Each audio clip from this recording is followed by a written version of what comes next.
Qiqi, the character that haunts your 50/50s, known as Qiqi. I don't know where I was going with that. But she haunts your 50/50s, she always comes, and she is the most hated character in the game of all time. It wasn't always like that.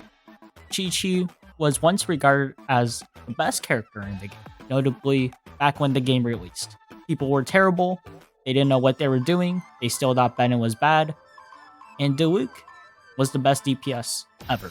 Hard to imagine, right? Look how far we've gone. From Diluc to Xiangling, and still Xiangling. But Qiqi was good. We didn't have enough damage to defeat the enemies. The enemies hit like a truck, and we needed healing. And who was best at that? I am Qiqi. I am a zombie. But as we progressed through the game, we realized we don't need healing that much. Damage is what's important. We needed bigger numbers. Bigger number, better person. That's why you should subscribe. When we went into the Abyss, we realized we need to beat these enemies within this certain time period. Healing's not going to help us. We need more damage. And so Qiqi was kind of worse. She only provided healing, which is my first point. Qiqi only provides healing. Other healers like Bennett's a mistake, but Bennett, even Diona, maybe she doesn't buff your damage, but she provides energy for your team for better rotations, provides a shield so you can attack uninterrupted, and can run the Noblesse set because you get your burst pretty quickly. And Qiqi, well, her burst is kind of on and off because, well, you don't generate energy with Qiqi. But another person would say otherwise. Each element is their own battery. We talk about batteries in a team. When you bring Hu Tao, you bring Bennett as a battery. When you bring Keqing, you bring Fischl as a battery. When you bring Eula, you bring Qiqi as a battery. So Qiqi didn't have any other utility besides healing. But other healers had another way to help your team besides healing. And the next problem was Qiqi healed too much. As we progressed through the game, we realized that healers already heal enough without any other stat boosts from artifacts. If a healer was based off of HP, we didn't really need to put that much HP artifacts on them. They already healed enough for us to survive in the Abyss, which is the endgame content or endgame combat content. And so Qiqi was useless. We didn't really take enough damage to need all that healing. And if we did, well, usually it was a one-shot thing and not a period of a lot of damage. It was a lot of damage in one instance, if you get what I mean. So Qiqi was kind of not really viable there either.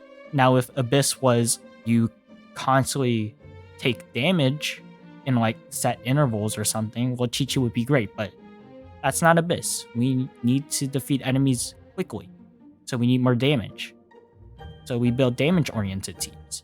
Now, the next reason why Qiqi was the most hated character was that she's a 5-star and she's on the standard banner. Sure, other characters may have been worse than Qiqi, but they were mostly 4 stars. And well, 4 stars are 4 stars. But Qiqi was a 5-star, a high rarity character. Well, probably not high rarity because, well, everybody gets their Qiqi from losing 50/50.